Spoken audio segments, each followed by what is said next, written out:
Good afternoon, everybody. We're glad that you're here with the Freedom to Read Foundation. Thank you for joining us. We're going to begin just a minute or two later today. We need a few moments for everybody to join us and get settled. Thank you for being here for reaching students when access to technology is out of reach.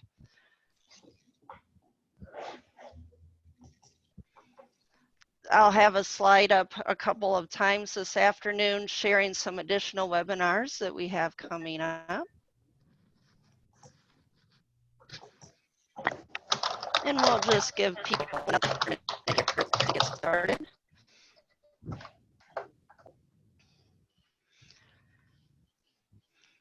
All right, is everybody ready to roll? Okay, good afternoon. I'm Joyce Hagan-McIntosh with the Freedom to Read Foundation. Each of our three presenters today has inspired me and given me hope and motivation. As librarians and educators, we strive to bridge information gaps. The Freedom to Read Foundation works to make sure that that flow of information remains open and accessible to all. That is exactly what each of our presenters is doing, albeit in different locations and in different ways. This pandemic has thrown issues of access and connectivity into the spotlight. So this afternoon, we are co-sponsoring this with our colleagues at the ALA Office for Intellectual Freedom. I'm going to share a brief introduction of our presenters, and then I'm going to hand the mic over to Angie. After she and Erin have shared their experiences, Bob is going to provide information about the E-Rate program. Please feel free throughout the presentation to type your questions into the chat box, and we're going to take time at the end to answer those. Freedom to Read Foundation Director Deborah Caldwell-Stone is going to assist with that. So a brief overview of our presenters today. First off, Bob Bocher. When Deborah learned about this webinar, she insisted that I reach out to Bob, and I'm so glad that I did. He has over 40 years of program administration and project management experience focused on library and K-12 school internet access and broadband connectivity.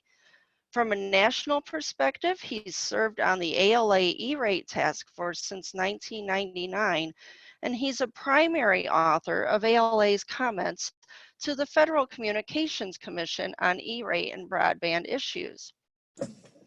Angie Branyon is the person who first suggested this topic for a webinar during one of our FTRF Education Committee meetings. So we have her to thank for this today. She's currently an assistant professor at the University of West Georgia in Carrollton, Georgia, and her research includes access to information both physically and intellectually, and access to underserved populations such as rural communities. Then our third speaker, Erin Hollingsworth, is currently the district librarian for the North Slope Borough School District in Alaska. She oversees 11 pre-K through 12 community and school libraries in 8 fly-in only communities spread over, this number blows my mind, an 89,000 square mile service area. Erin is a past president of the Alaska Library Association, a PLA emerging leader, a PNLA Leads participant, and an active member of the American Indian Library Association. All right, so once again, feel free to go ahead and type in your questions in the chat box throughout. And we're going to begin by welcoming Angie Branyon.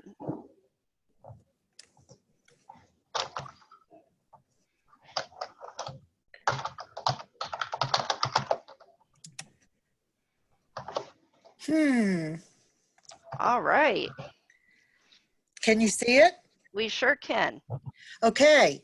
Good afternoon, everyone. This is a topic near and dear to my heart. and I wanted to talk to you about it. I live in rural Georgia. I live in one of the third poorest county in the state of Georgia, and I'm surrounded on both sides by the first and second poorest counties in Georgia. When we were told that schools were going to go totally online, that schools were shutting down and they were going to go totally online, more than a pandemic happened here. Pandemonium arose because we have so few accesses or ways to access our students. In Business Insider, they found that 17 US cities with slower access during the pandemic were mostly located in the rural South. And that's true here where I live. And there are millions of Americans during this pandemic who have no access to reliable high-speed internet. So then the question becomes, what are we going to do to reach out to these people? Because low-income students and students of color comprise 23.8 million of the US student population today. More than 16 million of these students now live below the poverty line, with an additional 8 million who qualify for free or reduced price lunches. The county where I live, every student enrolled in this county gets a free or reduced lunch and breakfast. Studies show that on nearly every indicator, school funding, qualified teachers, high quality curriculum, books, materials, computers, low income students and students of color have less access than white and affluent students. So equity is not just access to technology tools and the internet, but equity is access to information. And we have many students during this pandemic who do not even have access to information. In western rural Georgia, where I live, approximately 4,000 people do not have any access to the internet. That's in the 3 counties I talked about. Approximately 4,000 people have no access. 9,000 more, so now we're talking 13,000 people do not have adequate access. In other words, when a lot of people get on at one time, they're unable to have access. So they're experiencing a very different education during this pandemic than their wealthier counterparts in Georgia and surrounding states in the South, whose internet has either totally closed down or is unavailable during the high impact times. Okay, poor students and minority students, because they don't have this access, are not able to build on collaborative connections that they make at school. They also don't have the safe connection that they have at school. For some, school is where they eat. There's a tremendous amount of food anxiety in this area. It's a place where they're safe. There is a tremendous amount of domestic violence in this area, and a place where there is counseling and information access for them. This area of Georgia has the highest rate of suicide for children under the age of 17 because of the hopelessness of living in poverty. School is one of the few places where they have access to other possibilities. In western rural Georgia, the internet has helped educators connect with students so that they can work individually with students who are having trouble and answer questions. One of the things that the schools have been doing here in this part of Georgia is if you do not have internet access, you can go to school, receive packets. They're either leave them in boxes in front of the school with your name on it, or they come in the mail. Now, we have access issues of homeless students and students with no way to get to the school.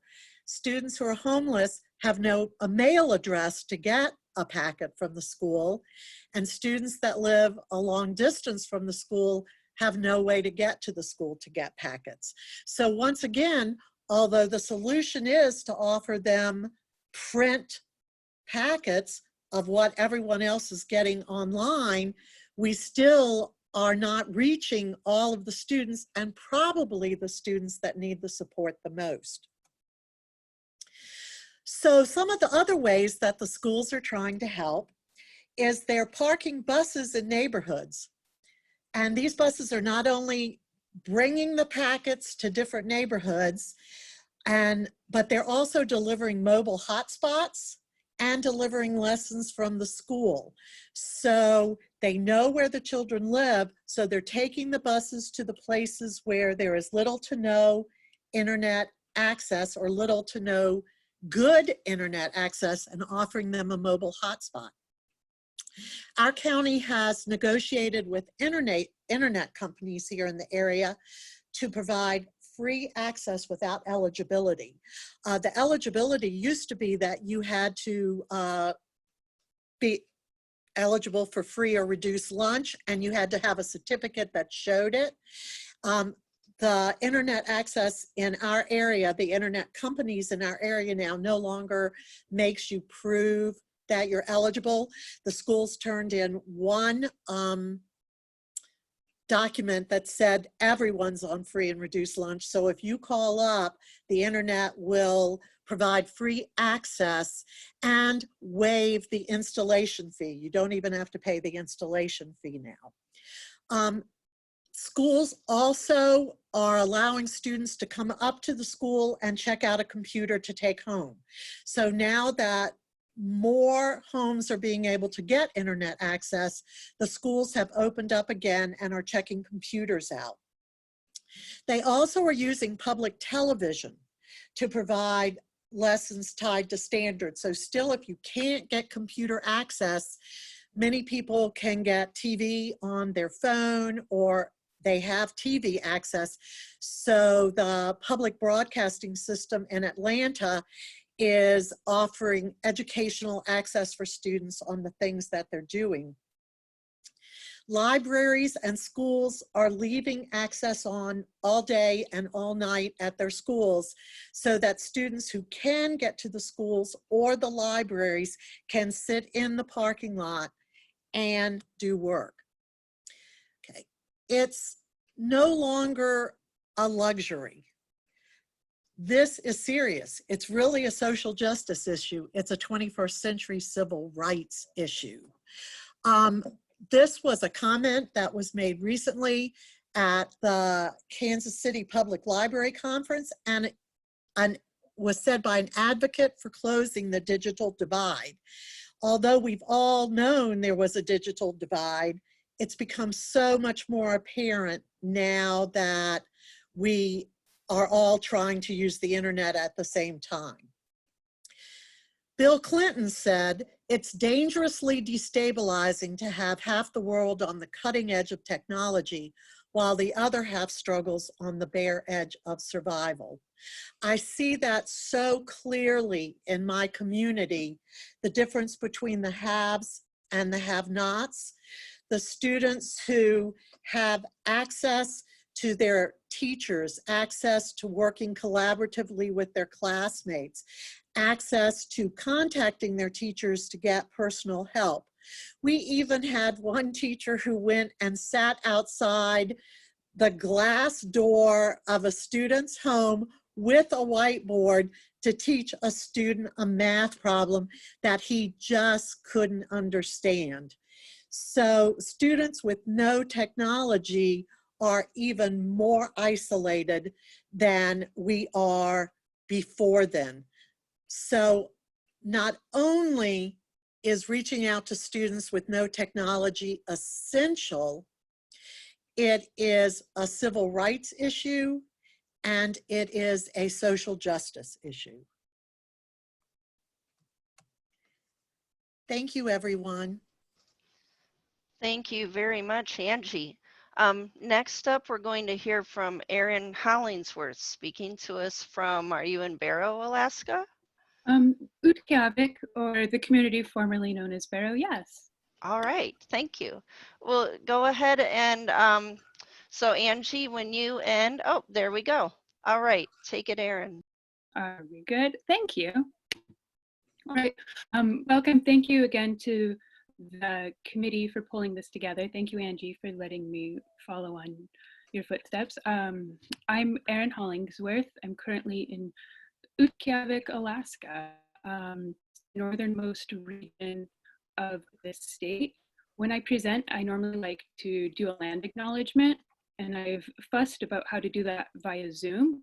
I would like to put to the audience, think about the place you are connecting from and who are the traditional people of that place, and then do some work to find some contemporary representative voices and include those in your collections. This is a drone aerial view of my community that was taken January 22nd when the sun rose for the first time after our 3 months of darkness in the winter. So to put some things in perspective, there's my community from a circumpolar view as well as an aerial view. This is in Alaska bush community. So it's fly in and boat in the summer when we have ocean accessibility. There you can see an image of Alaska with drawn to scale. So with some geography to put some things into perspective, we're dealing with an incredibly large landmass and some very remote rural areas. I currently am at the North Slope Borough School District, which is not only the northernmost school district, it's also the nation's largest. Like Joyce pointed out in the beginning, 89,000 square miles. So for something to kind of equate that to, it's roughly the size of the state of Michigan without any roads or any other means of connection. So my 8 communities are fly-in only. So the 11 schools are located in the 7 different villages, and there are approximately 2,200 students. K3, K4 are preschool, so 3-year-olds and 4-year-olds through 12th grade. So that's kind of my service demographic. Prior to the pandemic, library services for the school district involved me hopping in a bush plane and flying to those villages with any luck twice a year, so a visit each semester. You can see there the pile of boxes. It's 247 pounds of my freight that I took on a 2-week trip to 2 of the villages. So I fly in with all of my books, I fly in with library supplies. That gray tote is my Alaskan checked luggage, and that's got my food, because there's not necessarily going to be food available for purchase or consumption at the sites when I go. My food, my toiletries, there's probably a bedroll because sometimes I sleep on the floor in the library. So we kind of had limited service for our students to begin with before the new normal. So now, kind of looking at this, there's some before and after. So Sora, the student OverDrive app for the K-12 access, I had about 5 unique users of my 2,200 students before all of this. They were pretty much audiobooks for our Alaska Battle of the Books, which is a competition. And you can kind of see on that chart, and if you're familiar with the competition, the initial competition takes place in around October, and then the state level competition is in February. So you can look up on the back end of Sora, and I can tell there's huge spikes in usage then, and now it's just on a steady incline, well, as steady as you can have for 16 students. So my 2,200, I have 16 that are able to get on and access my ebooks and my audiobooks. And I mean, 78 books have been checked out for the entirety of the school year so far.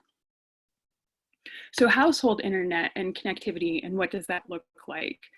There are no definitive numbers. However, anecdotally, like teachers calling parents, guardians to find out levels of household connectivity, we're guessing it's at about 20 to 30%. And then I did a very informal survey where I asked my friends on social media how much they pay for household internet. As an interesting side note, everyone that responded was pretty much white professional. So they were the ones who had access to the internet in our communities, and they were paying some pretty extravagant fees. Now, it's one thing to talk about the fees, but it's another thing to talk about what you get in return for that value. The image on the screen there, and my friend did give me permission to share it. She normally has crazy hair, but that was me testing the Google Meet that her student was about to participate in. The screen, she's less than a mile away from me. The screen froze. We were able to maintain audio, but that was what the picture looked like.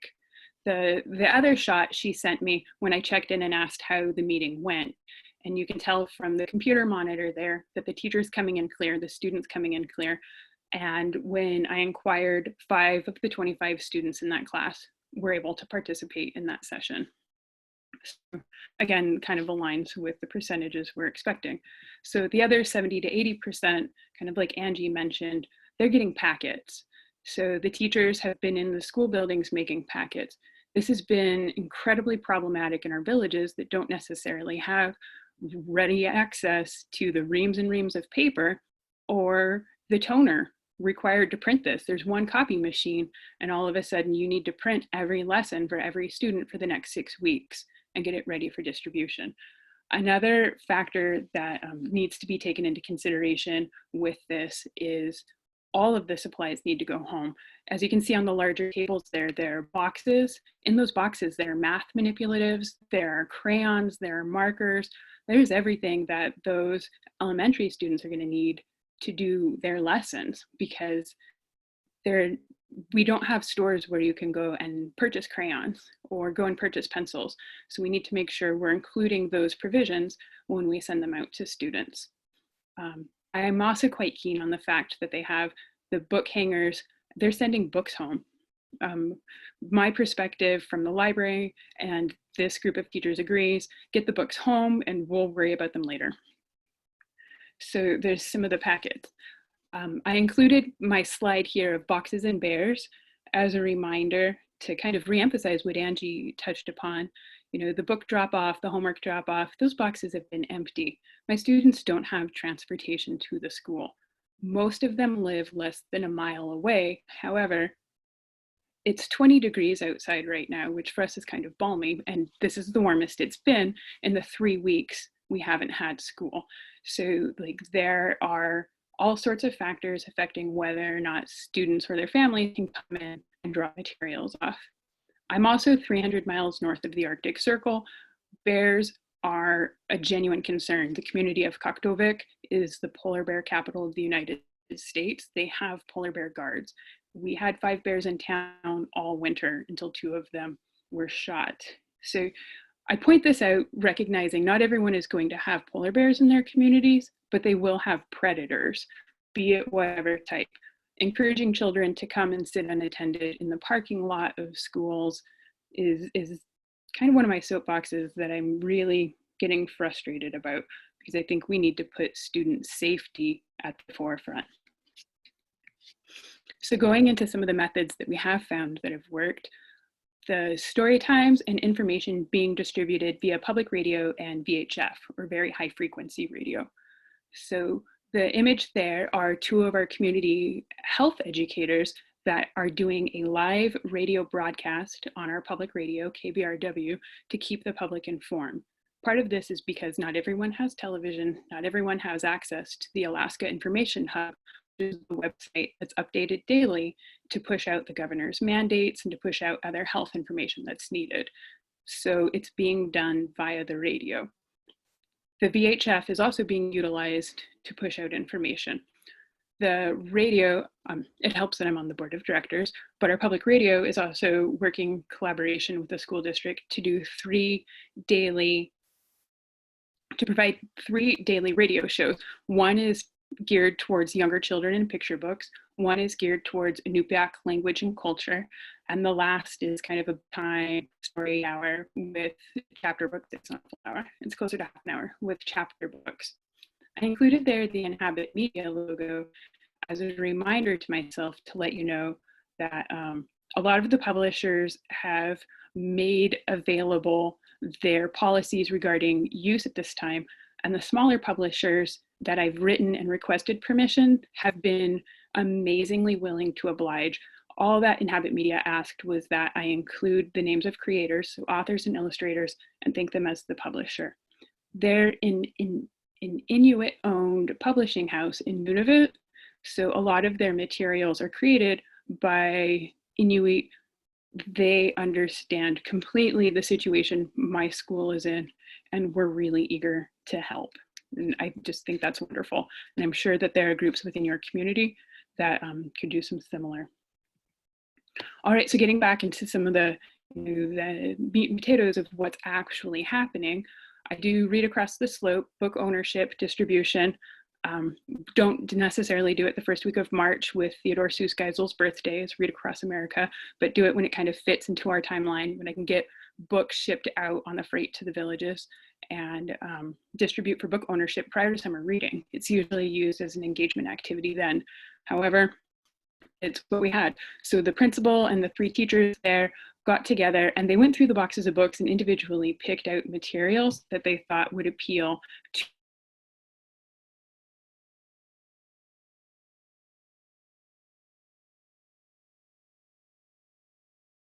with what are some very fresh looking tomatoes for an Arctic village. They pulled together the cheeseburger for the students in the to-go boxes, which when Alaska went dine-in, like closed the dine-in and everything went to carry out or take out, there was a rush on those supplies. And if you didn't already have them, you had to make do with what you had. So there's some saran wrapped cereal there. And that's what students are getting, because our school district is still obliged, like Angie was pointing out, the meal program. All of our students receive free breakfast and lunch.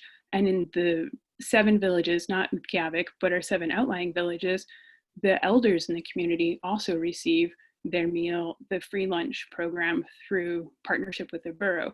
So the school buses are driving door to door and delivering meals. And that's one way the packets are reaching the students in those communities.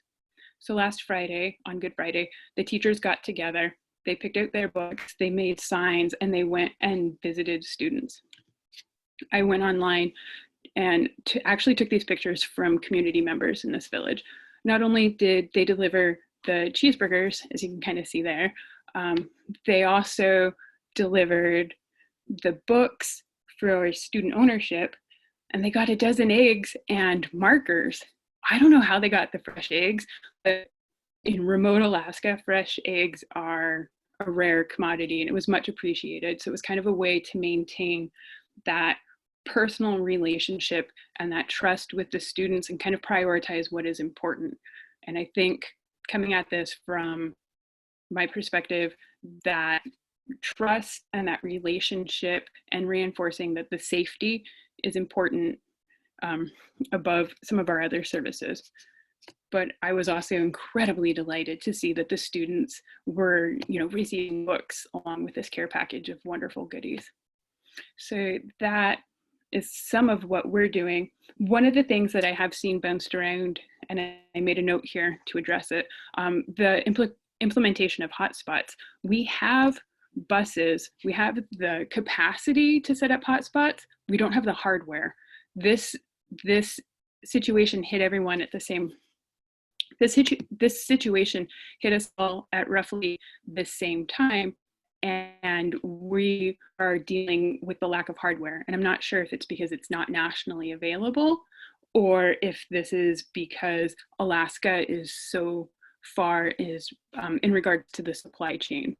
So a lot of the tactics that have been brainstormed and bounced around, they're not viable. And we've probably thought of them, and there are some interesting barriers that we've been encountering. So with that, I'm going to say thank you and hand it over. Erin, thank you very much for sharing that. And Bob, you can go ahead and share your screen. And I'm happy to introduce Bob Bocher to talk with us about the E-rate program and some of the things that are going on currently. Okay, can you see my slides okay? Can you Yes, hear Yes, me? Bob, we Yes, we we can hear can. you and we can see your slides. Okay, thank you. I have two monitors going here, so I'm going to be going back and forth here a little bit. Okay, Uh, thank you. So let me start here and note I appreciate being on this panel this afternoon. I'm going to be looking at two different subjects here, both closely related to the situation that we're living in now with the pandemic and addressing some of the problems and issues that our students have in getting access to the internet when they're homebound for the most part. And on just a quick sidebar comment here, I worked for the Wisconsin Department of Public Instruction and State Education Library Agency for quite a few years. I retired from full-time work there about 8 or 9 years ago, but still work part-time for them. So I'm in Madison, Wisconsin, and our governor just an hour or so ago announced that the temporary closure of schools, which was going to expire in early May, has been extended through the rest of the school year through June. And I think we're going to find quite a few other states that in part may have looked at a closure of school for 4 to 6 weeks are now in fact going to be closed all the spring semester. So let me take a look at two aspects here.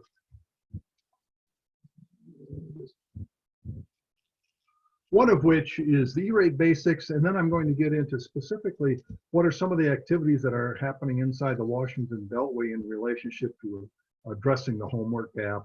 Now, some folks might say, well, why are you talking about the E-rate program? But the E-rate program is one of the primary chief federal programs that helps provide our schools and libraries with discounts on their internet costs and a number of other networking costs that they have on a routine basis. And many people, including myself and the American Library Association and a lot of other education and library groups, view the E-rate program as a key part of addressing this homework gap issue. First of all, from a high level and 30,000 foot perspective, the E-rate was created in 1996 as part of the Federal Telecommunications Act. It's under the authority or auspices, if you will, of the Federal Communications Commission. There's approximately $4 billion in the program for library and school discounts on three closely related services. One is your broadband connectivity, whether it's copper or fiber or wireless connectivity, to provide then the second discount, which would be on your internet access, the cost that your internet service provider is charging you. And then the third bucket of services, if you will, that you can get E-rate discounts on are the in-building networking, your local area network, routers, switches, Wi-Fi devices, wiring as well to wire the school to the library for this type of connectivity. The discounts that you get, that is the $4 billion, goes to provide discounts in the neighborhood of 20 to 90%. And that discount is based on level of poverty as determined by the number of students in the school district in which the library is located that are eligible for free and reduced lunch. So unfortunately, from a high poverty point of view, and Angie had mentioned that she's living in a fairly high poverty area of Georgia, my assumption is most of those schools and libraries are probably going to qualify for 90% off of the cost of those three basic services that I just mentioned. If you're in a very affluent neighborhood, or excuse me, an affluent community, then you would get 20% off of those costs. There's numerous forms to file, as any federal program that you're familiar with and probably aware of. I file a number of forms. The basic ones are an initial form that you file that asks for services. It's a bidding type form where you say, we're seeking internet service, and you ask responders, internet service providers that are providing that service in your community, to respond, to list their services, to give you a price. And then you go through an evaluation process and then file another final form that said, you've selected this particular provider, here's how much it's going to cost, and then if you have a contract or any other details of that type, they're submitted as part of that final federal application form. I think one of the key things to note is that the general E-rate application process starts in January. The funding year always starts on July 1st and runs through June 30th. So obviously, back in January, when the application process started, no one realized that we were going to be in the current situation that we're in. So there were no changes in the program for the most part. And right now, considering we're in mid-April, the actual 2020 application process is closed. But like I said, we're in this emergency situation now And many of us are imploring and asking the Federal Communications Commission that you, the FCC, have to open up a special COVID E-rate application process to deal with the world that we find ourselves in. So looking specifically at the homework gap and addressing some of the ways in which the E-rate program and other programs can help address that, there's an estimated about 7 million homes with students in that don't have internet access. And this number varies, but most of the statistics that we get through various federal sources and other private firms that do surveying of this on a national perspective say we're in the neighborhood of 7 to 8 million homes. And that equates to actually about 10 million students because a lot of homes have more than one student in them. It's important to note that the CARES Act, that was the first big financial package that was passed by Congress just a couple of weeks ago. That was the $2 trillion act, included some funding for both the Federal Department of Education, as I noted here, is about $31 billion. Some of that funding can be allocated or will be allocated to the states to use to, again, to help support and address the homework gap and the broadband connectivity that our students need in their homes and apartments. And then specifically from the library perspective, the Institute of Museums and Library Services received $50 million. And that money can be used for three particular purposes that were spelled out in the CARES Act itself. One is internet access, again, focused primarily on the homework gap and people of low income status. Internet devices, these would be end user devices. So we're talking about tablets, for example, or laptops in most instances. And then technology support to help ensure that that access that's going to be provided to homes can be maintained in some fashion. The key part from the E-rate perspective is in the negotiations between the Senate and the House towards the end of March, when this act and the bills were all getting put into play and they were exchanging language back and forth. Unfortunately, $2 billion that was requested by many organizations to help increase the funding for the E-rate program was not included in the CARES Act. So as we're looking forward now to the next COVID-19 bill, there's actually a couple of bills that are going to be introduced in Congress. Congress is right now adjourned. They'll be getting back into session next week. And many organizations, again, including the American Library Association, a lot of the other education K-12 organizations inside the Washington Beltway, are lobbying a lot of our congressional reps right now that when Congress comes back into session next week to include that extra E-rate funding. ALA is also working in getting congressional reps to support extra funding for IMLS as well. So we're hoping that we can see extra funding from both the Institute of Museums and Library Services and the E-rate funding. And specifically that E-rate funding, some organizations are asking for 2 million, some are asking for 4 or 5 million. Again, will primarily go to help address the E-rate gap. And you can see in that text box down in the lower right-hand corner, there was a bill that was sent to all congressional leaders in both the House side and the Senate side here about 2 weeks ago. It was signed by, I think, 35 or 38, most of the Democrats in the Senate, supporting the addition of at least $2 billion in the E-rate program to help, again, address that homework gap. One of the things I want to mention here is that the Public Library Administration or Association, PLA, put out a survey a couple of weeks ago, and they released the summary of that survey just last week in relationship to what are libraries doing to help address the homework gap.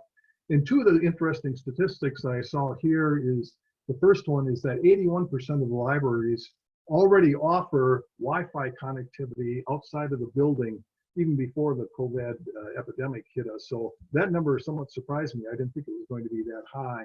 And then a number of libraries, or 12%, in some fashion expanded that access. Then the second figure, a little over a third of the libraries, 36% of the libraries, offered Wi-Fi access in relationship to improving that type of access. For example, they may have put their Wi-Fi device near a window. If the library was on multiple floors, they may have put it on a top floor someplace. Because as many people know from a technology perspective, Wi-Fi signals don't go that far. And if you can put the Wi-Fi device in a window area, out close to the public, at a higher place in the library, you're going to be able to extend that signal. So quite a few libraries have taken advantage of that and have offered that type of access in hopes of extending their signal beyond just the walls of the library. And then I should note also in the upper text box there, ALA way back about 3-4 weeks ago now issued a press release release encouraging libraries to leave their Wi-Fi on when in fact the library is closed, and the vast majority of our libraries now, just like schools, are physically closed to the public. The other thing I'll note from the Wisconsin perspective, you can see a little map of Wisconsin there. Just a couple of days ago, we released a map of all of the public libraries. Those are the yellow dots that offer free Wi-Fi to the public now that the library is closed. So in other words, you can pull up in a parking lot next to the library, or maybe there's a public access park place next to the library of some sort and get access there. The red dots are the schools. Not all the dots on the map show, because I had to squeeze the map down considerably size-wise to get it onto this particular slide. But we continue to work, we in Wisconsin, with the Education Department and our Public Service Commission to survey the libraries in the state and the schools in the state, asking them if they're, have Wi-Fi available, to let us know. If it requires a password, give us that information. So you can click on any one of these dots and then get more specific information on where exactly in the community that Wi-Fi spot is located. Again, if it's in a school or library, if passwords are needed and things of that nature. And I should note, Wisconsin is not the only school or state to do this. I know Georgia, some of the other states, I think Virginia is another one, and getting back to Angie's point, being from Georgia, do have similar maps like this, where they have tracked publicly available Wi-Fi spots and then, have them available to the public so they can know in their given community if that option is available to them. So that's just a summary of some of the issues that I wanted to go over this afternoon. Like I said, we have fairly optimistic hopes that once Congress gets back into session here next week, we'll be able to see some of those funding increases in the E-rate program. And then hopefully, again, the Federal Communications Commission will issue another application process so that we can take advantage of some of that funding to take care of the homework gap. So Deborah or Joyce, I'll turn it back over to you folks. Well, thank you, Bob. And also, I want to thank Angela and Erin for their contributions. We do have a couple questions, both in the chat box and in the question and answer box. And the first one is directed to you, Bob. It says, does the E-rate discount apply to hotspots that could be lent to households, or only to internet connected to a library building?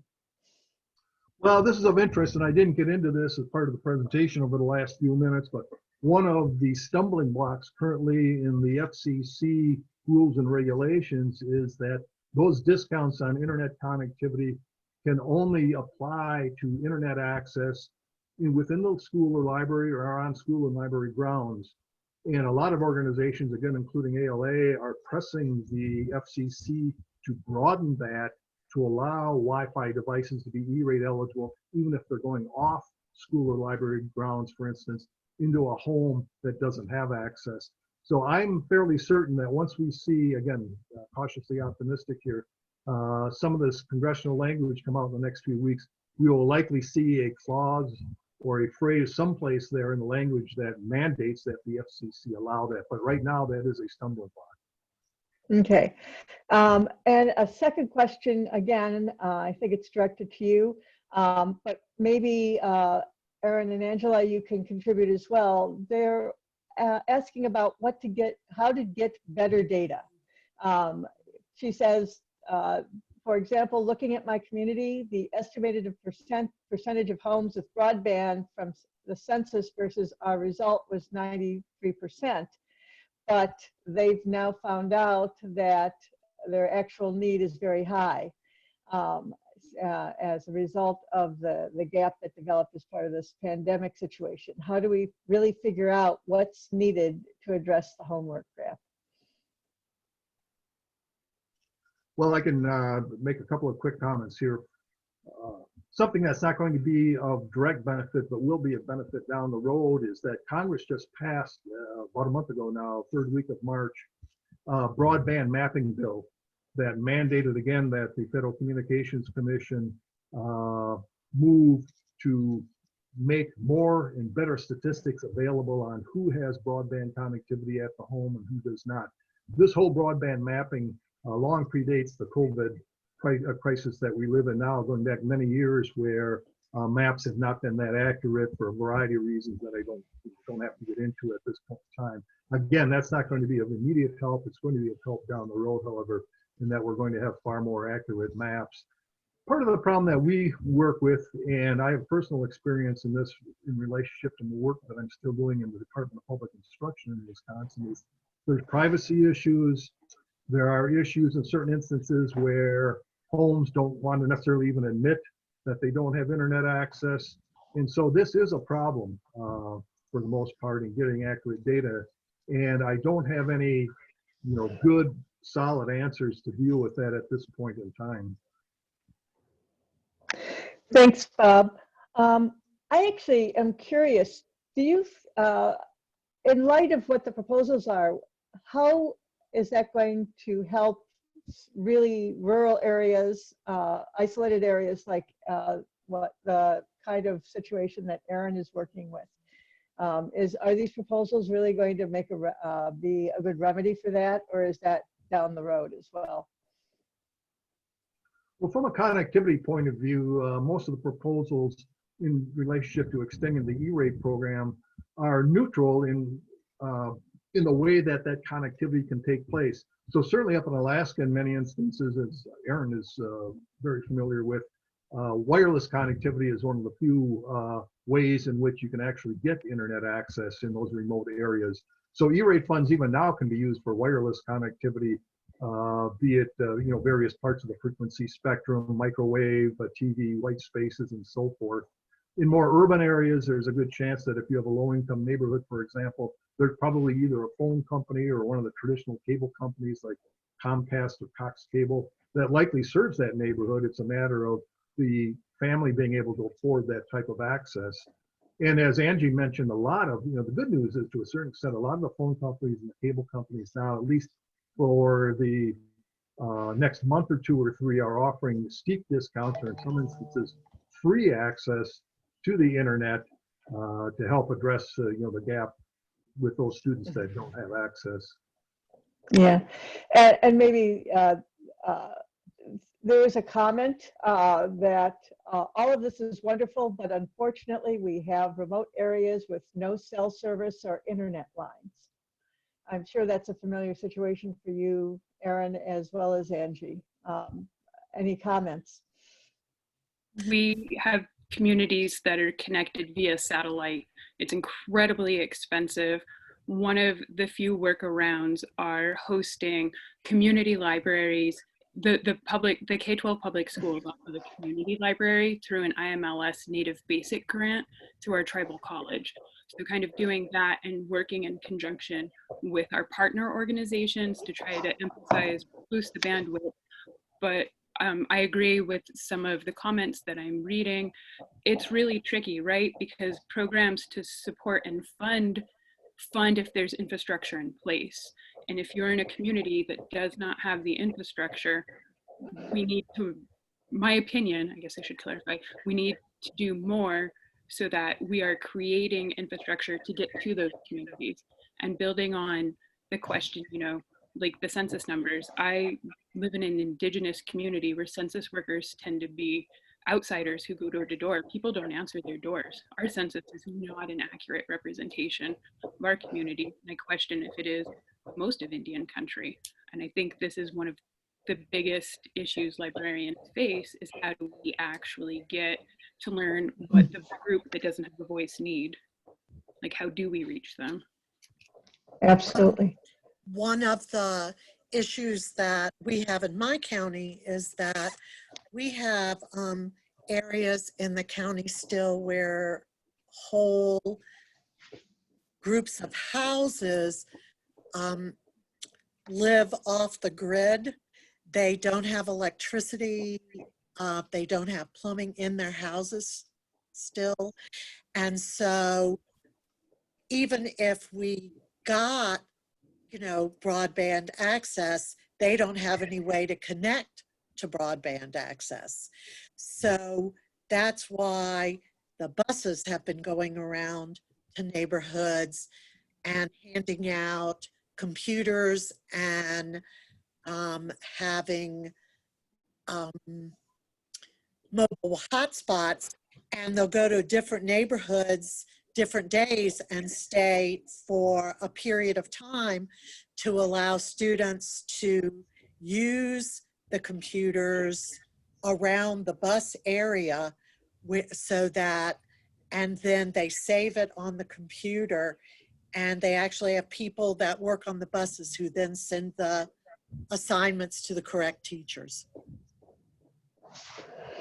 Yeah, I've been reading about some of the solutions. There's a school district in Oklahoma that is using a comparable solution. They've posted a schedule for when the bus will be at certain areas off the freeway, and the parents are encouraged to drive the kids to that spot and meet the bus, and they have an hour or so to do their, to connect and do their homework and get their assignments, and then the bus moves on to the next parking lot to provide access, which isn't a solution for indigenous areas, certainly. I'm somewhat familiar with that. I have relatives who live in eastern Washington state near the Colville community, and they have to rely on satellite access as well. And I know how expensive that can be and how inaccessible it can be unless you've got both money and other resources, other privilege to get access to that, that internet access. We have another question up. And I think, Bob, again, this will fall into your area of expertise. Does the E-rate bill fund access to hardware and consultants as well as to internet service? It provides some discounts on hardware. It's primarily the networking hardware, for example, in a school or library. So that would include the internet routers. And if you have internet connectivity, which all libraries and schools do, you have to have a router on the premises. You may have a switch depending on the type of local area network you have. It'll fund those Wi-Fi devices, like I said, inside the library or on library or school property. So those are the three main pieces of hardware, if you will, that the E-rate fund will provide.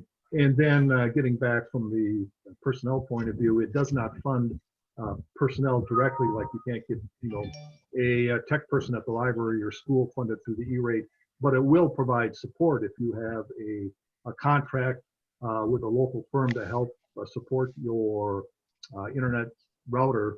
It'll pay for that type of support. Do you think there is any possibility that there'll be funding in the future for that kind of support to make sure that, it's been really clear to me from the news coverage that we've been seeing and the reports we're getting that there's this huge gap in broadband access generally for society as a whole. Do you think we'll get any help with addressing that through public libraries and school libraries? Well, I think that the $50 million that was passed as part of the CARES Act that was allocated to IMLS, part of that will go for support. And I think that's pretty much up to the local states. IMLS released a list, I think on Monday or Tuesday of this week, for all 50 states and various territories on how much money they're going to get. And at least for my native state of Wisconsin, we're getting a little over $500,000. And some of that is specifically allocated, or can be by the states allocated, to help provide that type of support. I'm curious, would cellular hotspots provide a solution either in Georgia or Alaska?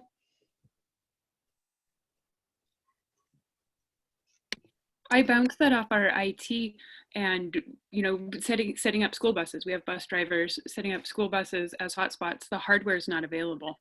And I don't know if that's a national issue or if that's just where Alaska is with regards to the supply chain. They were not able to get the physical hardware.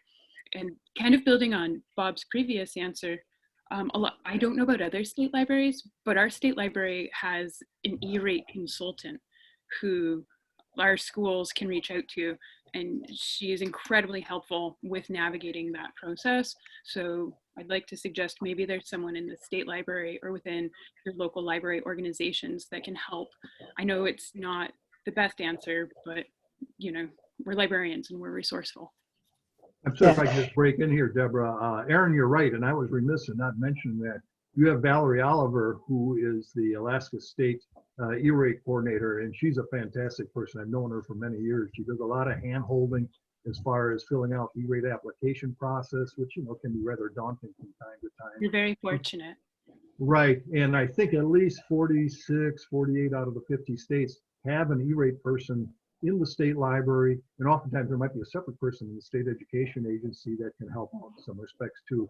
More of it's directly related, not so much from a tech point of view, but dealing with the E-rate application and follow-up processes. Mhm. And getting back, if I can quickly add on your cell phone, when many of our schools and libraries were closing about a month ago now, we were faced with the problem, can we do anything of an immediate nature that's going to provide internet access, again, especially for those millions of students that don't have it? Or are we going to have to wait until the fall semester when school starts in late August or September? I had proposed to the ALA folks that one of the best ways to do this, not perfect by any means, but best ways from an immediate nature, was to look at even those low-income households. In many instances, someone probably does have a cell phone there that can be turned into a Wi-Fi hotspot. And a lot of the cell phone companies now are removing data caps and removing some of those other charges. So I still think that's a viable option, not perfect, but viable in some low-income households. Thanks, Bob. Angie? I was going to say that I definitely think having centralized hotspots is an excellent idea. But one of the things, and I'm glad you brought it up, Bob, one of the things that the schools did before they closed here was talk to the students about how they could turn their phones into mobile hotspots. So that would help with the connectivity. So yes, I definitely think that it is not a permanent solution, but certainly a solution that was a get around for right now. Mm-hmm. And I think we have time for just one more question. We're almost at the top of the hour. And we do have a question, and it's one of the stickier ones. Does filtering need to be done for cellular hotspots? I'm sorry, Deborah, I didn't quite catch that.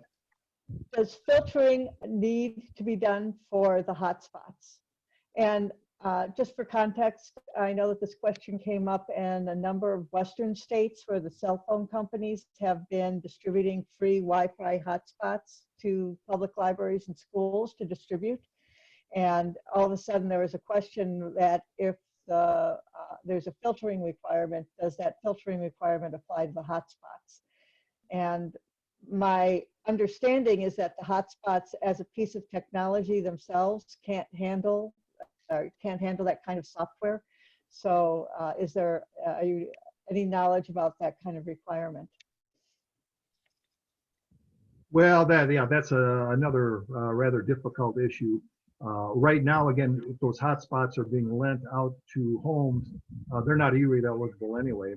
In some of the language that was in the $2 billion that didn't get into the CARES Act, there was language that they did have to comply with the Children's Internet Protection Act, Deborah, which you're very familiar with, SIPA.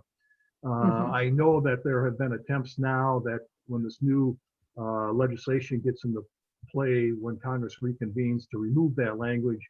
I don't know how all of that's going to play out, but that could be a problem or an issue. Yeah, and I'm assuming that that the folks in the Washington office are aware of the issue and the need to expand access that way. And I guess one last question, can all phones be turned into mobile hotspots? I thought that was a special feature only on some devices, is the question. Well, I would say, in a generic sense, if you have a cell phone that is no more than 2-3 years old, there's a very, very good chance that that phone can be turned into a hotspot. It does have to have that capability, but almost all of the newer cell phones manufactured over the last few years do have that capability. I guess the only exception there would be if you have one of those real cheap per minute flip phones that are still out there.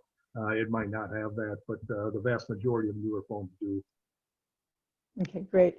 Well, thank you, all of you, Bob, Angie, Erin, for giving us your time this afternoon. I truly appreciate it. I will turn to Joyce if she has any last words for us, but I want to thank you for being here, and I want to thank everyone who's attending for joining us today. We will make this available as a recording so that if you want to share it with your colleagues later on, you can do that. Thank you. Deborah, I feel that covered it all. Thank you so much to each of our panelists. We appreciate your time and your knowledge, and I imagine we've all learned a bit more about it. And actually, all three of you, at some point, I see many other topics potentially growing from this. So I hope we see you again in the future. Thank you. Yes. Stay safe. Stay Thank safe, you. everyone. Thank you. And thank you to everyone who took the time to attend. I think all of us are doing the best during this situation, and it's a team effort. Yes, very much so. Thank you, Erin. Thank you, everyone who came, and continue the good work and the good fight. You are the heart and the soul of any education program. Yes, thank you. Thank you. All right. Goodbye. Good afternoon, everyone. Good afternoon, everyone.